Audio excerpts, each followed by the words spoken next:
చాలా మందిలో ఫుడ్ ని ఎక్కువగా తీసుకునేటువంటి అలవాటు ఉంటుంది. అంటే ఒకసారి తినడం మొదలు పెట్టాము అంటే ఆపడం కొద్దిగా కష్టం అవుతుంది, కొద్దిగా హెవీగా తినేస్తారు. ఓకే, మరి అలాంటి వారి గ్రహస్థితి మనం ఎలా చెక్ చేయాలి అనేది కనుక చూసుకున్నట్లయితే చూడండి, మన జన్మ లగ్నం నుండి సప్తమ స్థానము అనేది మన యొక్క ఆహారాన్ని సూచిస్తుంది.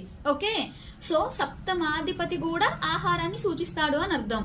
అండ్ ద్వితీయ స్థానము అనేది మన నోటి స్థానము.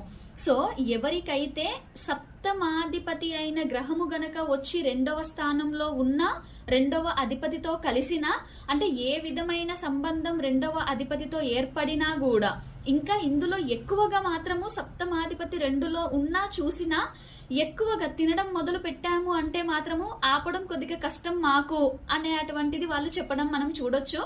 కొద్దిగా తినే అలవాటు అనేది చాలా ఎక్కువగా ఉంటది. ఈ విషయం ద్వారా ఇంకొన్ని ప్రాబ్లమ్స్ అనేవి రావడానికి ఛాన్స్ ఉంటది అని